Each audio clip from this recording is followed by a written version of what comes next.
Alright, let's take a look at the Ample Guitar Taylor Acoustic being played by Scalar's Performances. Had to give it a try. And of course we know the Ample Taylor guitar can be utilized tabs, system, riffers, all kinds of ways you can get music out of it, but I thought it'd be a great idea to try out some of Scalar's beautiful performances on it. So let's just play it from the beginning here. I've just dragged in some chords from classical number 1, and let's play it.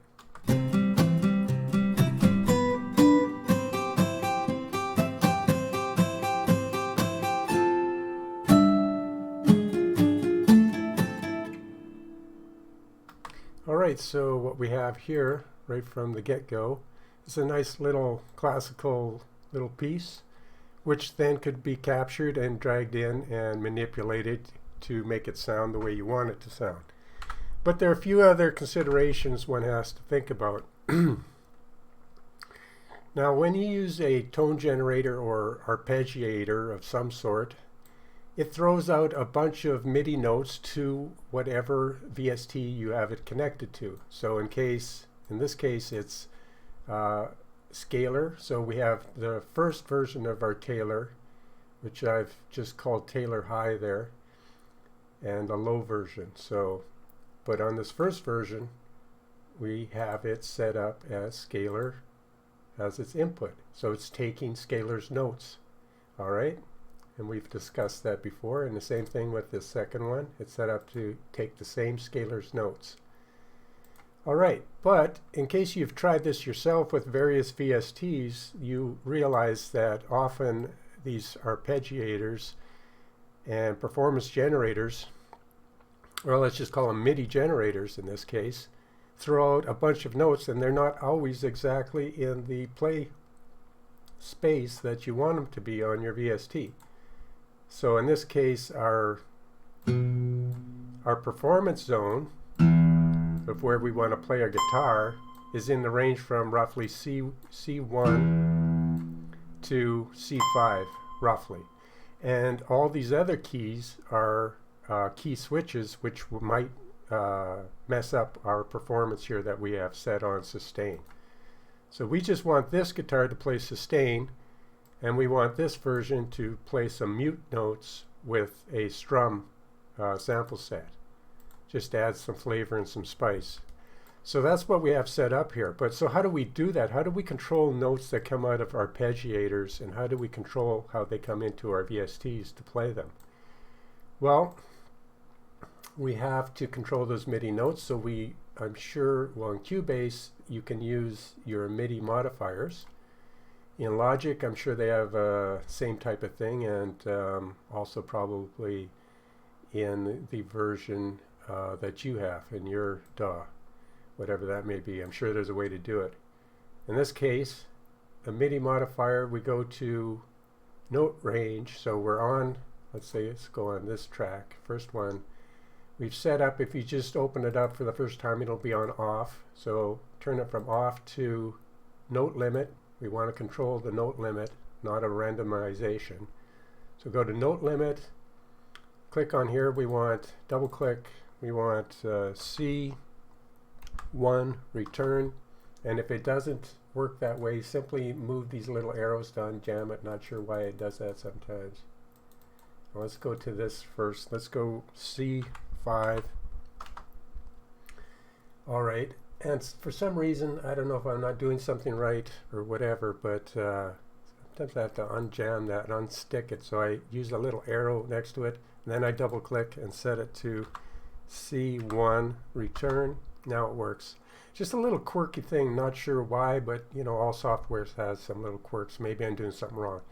But now I've set up this note limit, so this track will not receive any notes other than what are between C1 and C5, and that's our performance range here.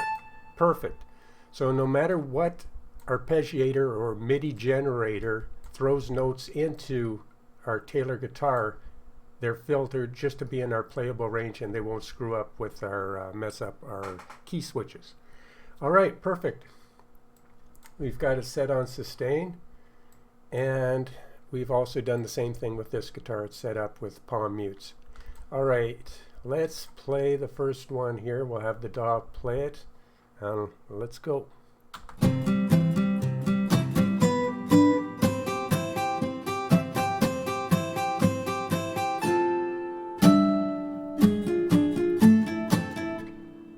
So, as we've heard that before, let's go to the next one.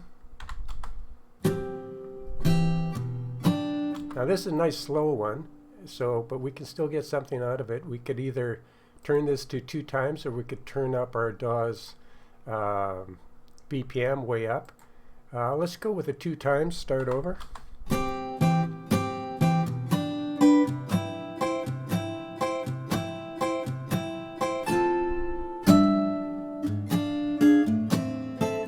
So we added some strumming in here. That's why you're hearing from playing the pattern to some strumming, just to mix it up. And let's try another one.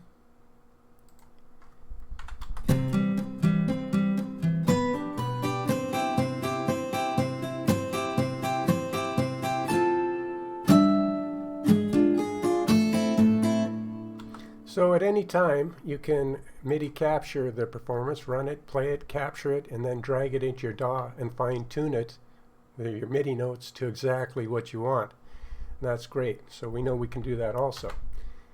But in this case, we have this Taylor guitar, which has a bunch of things that can help us, and one of them is a capo.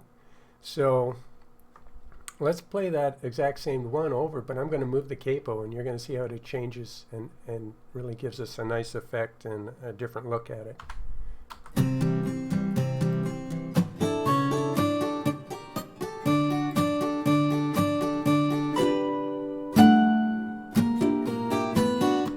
That may not be... Oh, I know what the issue is there. If you have 2 guitars and your capo one is going to be out of sync and out of tune with the other one, so you'd have to do them both. But just to show the capo, I'm going to turn off my second guitar, go back to number 1, and now the capo should sound a little better when I bring it in.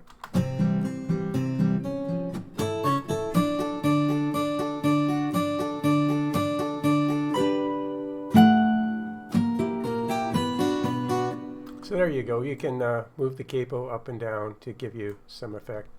And let's go to another one.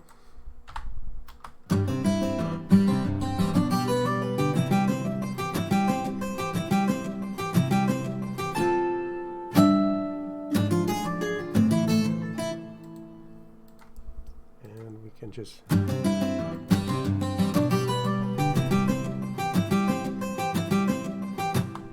And let's keep going. Each one has a good idea, so all useful ideas, inspiration.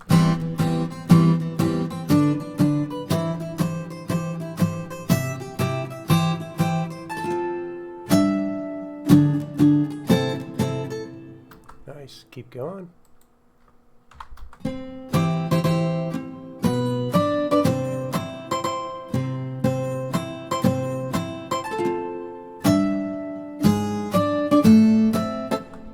Let's keep going. Let's go with Expressivo, maybe the first one there.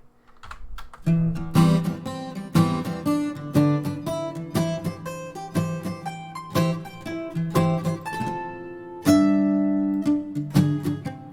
some palm mutes on both guitar. Let's try that again. Palm mutes.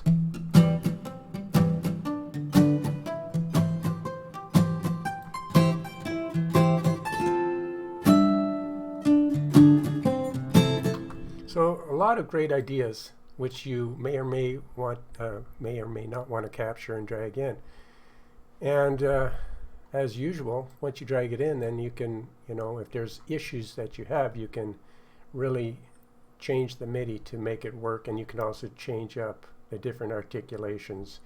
So the way I see it as using Scalar to come up with all kinds of, musical ideas, and say, okay, I like that idea, let's drag it in, let's do some more, let's drag in some more ideas, and then have a bunch of MIDI here, and then you know, mess around with the Taylor guitar and its different articulations and come up with maybe a song out of that. Decide what key you want it, what scale and key you wanted it, and maybe change the chord track to, you know, make a chord and scale that you want to work in.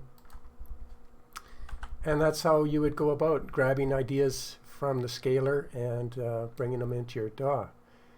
Well, let's do some more here.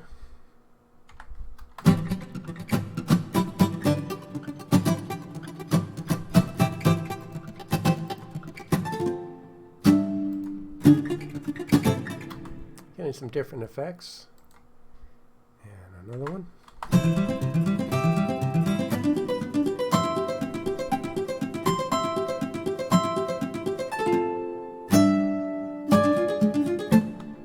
Now we could change that. We could say if that was way too fast for us, we could go down and change our BPM to say 65, just to see how that would work.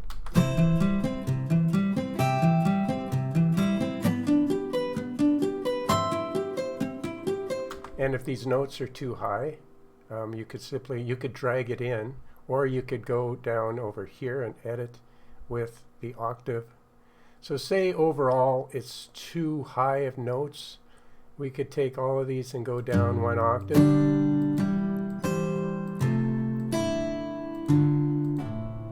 And start again.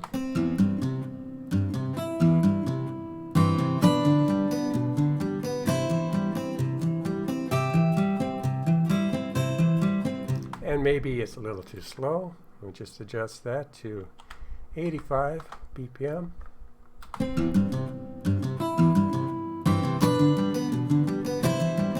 So we use the tools we have available to get us what we want. Let's try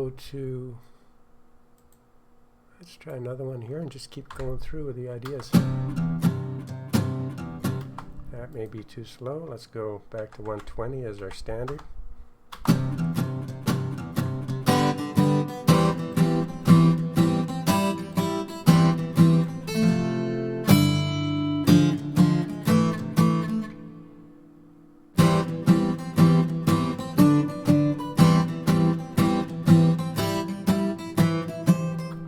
A lot of ideas you can pull from this.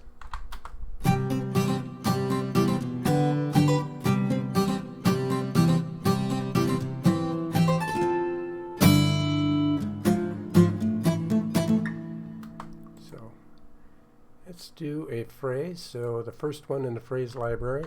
Let's go to the second one.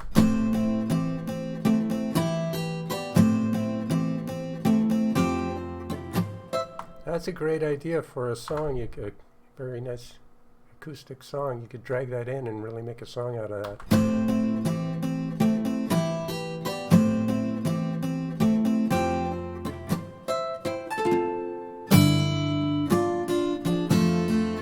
In fact, let's take out the strums on this and just let it play through.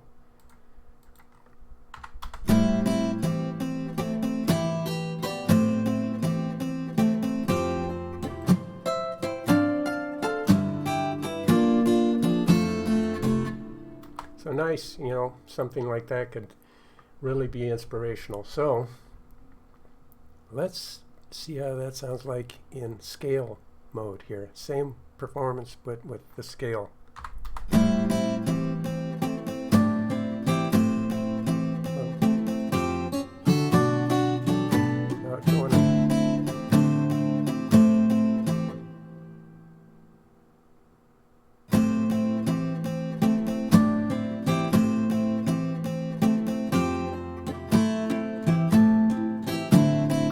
Some nice ideas there. Let's try a new one.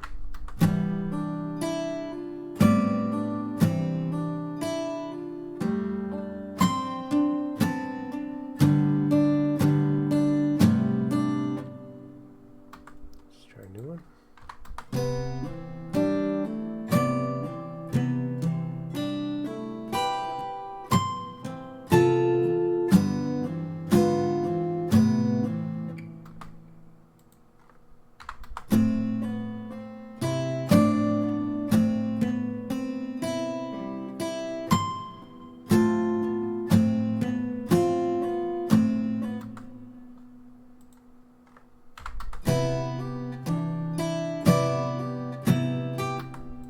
double that one.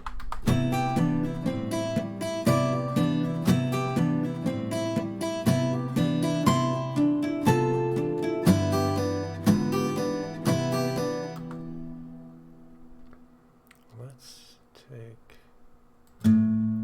that down, and try a different one.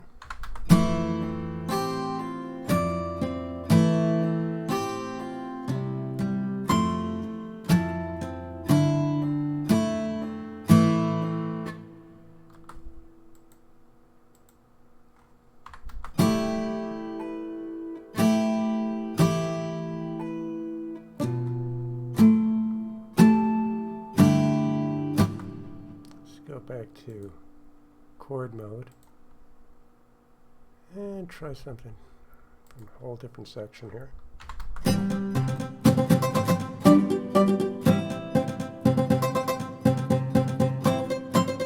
That's not sounding too good. We're getting too many stubby notes, but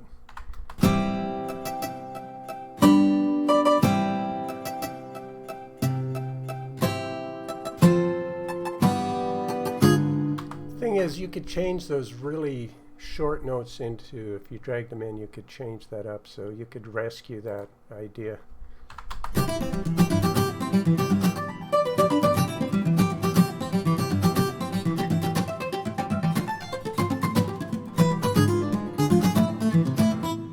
there's a lot of great stuff in here. It's just a matter of tailoring the tailor, so to speak, as you get the MIDI dragged in.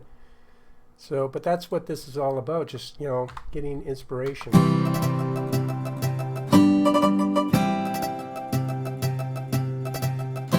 So in a case like this, where those really fast high notes aren't working with the guitar, but the lower notes and chords are, when you drag it in. So let's just do that and see how that would work. So we turn on MIDI capture, we let it play through.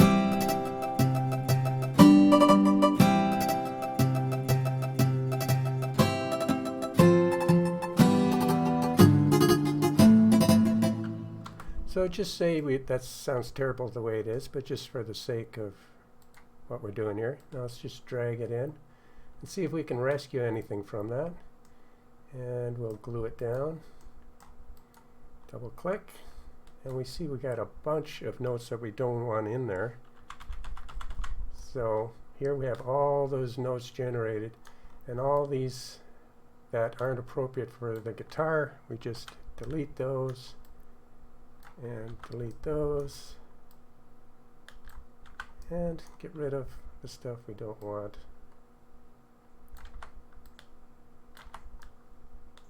And we could try that and play that from the beginning. And there seems to be some more. Where are all those jittery notes coming from? See if we can rescue this. Oh, it's because I think scalar's still on. So be aware of that. Don't let that get you.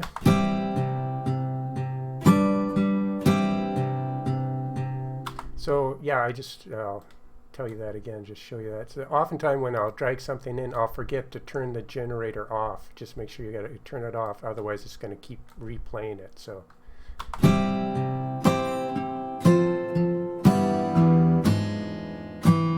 So we started with something that was terrible. It wasn't appropriate for the guitar, but now we're bringing it into line, and we're going with the notes that we like. And if we choose a scale and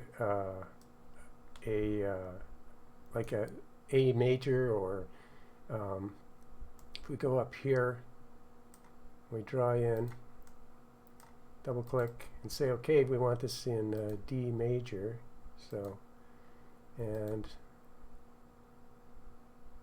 if we click on and have the chord track showing colors, if we go to D major, all these should conform to that color of the chord track. And I'm not sure why they're not doing that. Let's see.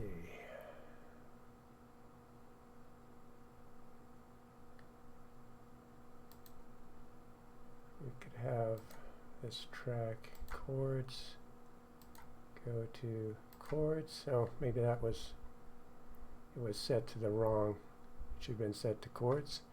So what I did here was I simply said, okay, I wanted this idea, this musical idea, dragged it in, got rid of those really fast, annoying notes that weren't appropriate for our guitar. And then the second thing we did is decided, okay, we want it to be in D major now. So let's go back to the beginning and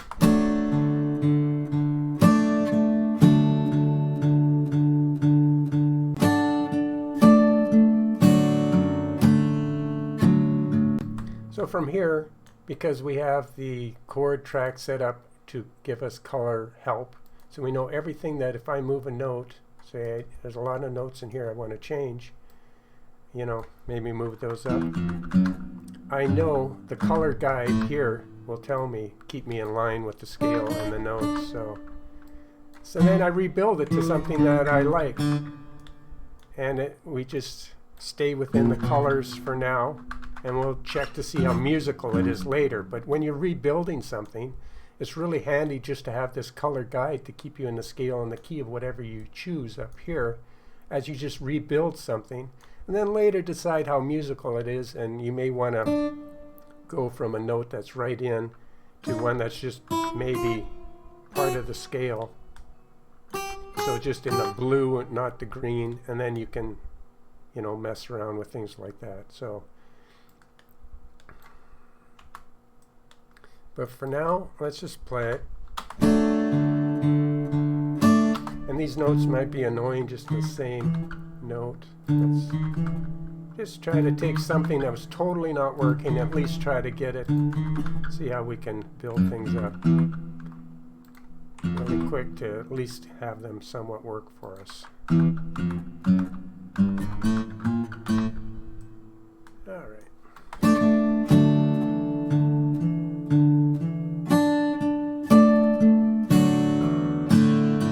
So at least we're starting to get some changes, that these annoying doubling notes, and if we were to play it from the start, and you can see.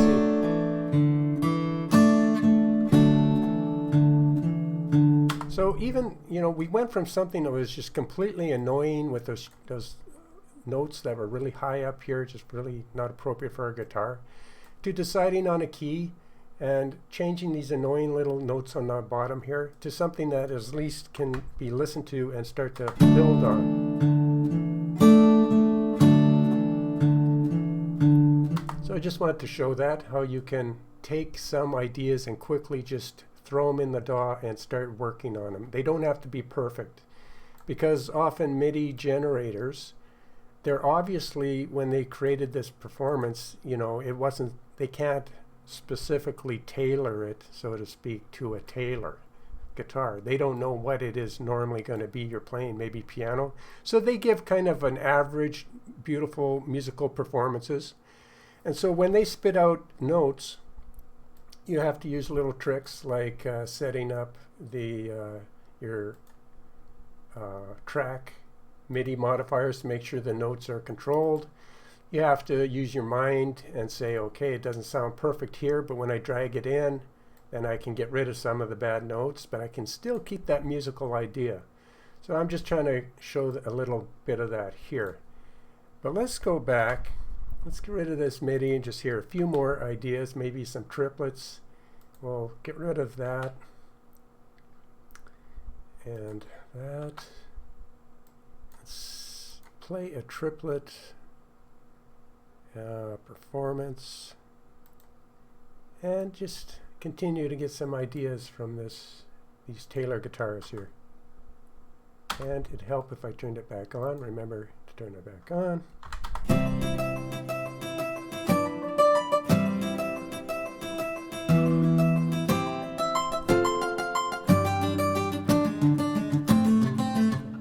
So some really great musical ideas. And we could try rhythm, go with a phrase, maybe a faster phrase. Let's try that.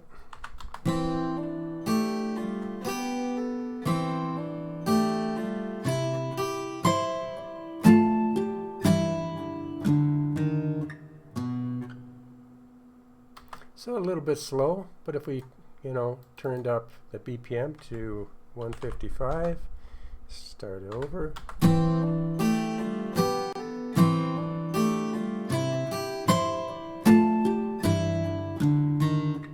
One off note there, but like I say, just drag it in, fix it, and off you go. Let's do one more here. And start.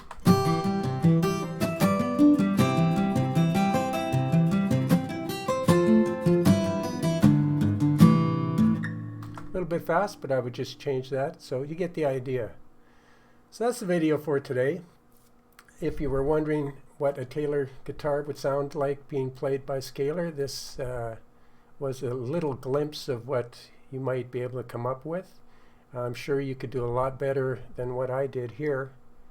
And just remember, you want to control all the notes coming out of your note generators, and a good way to do that is with a Midi modifier on your track. Hope you have a great evening, a good day wherever you are, and we will see you on the next video.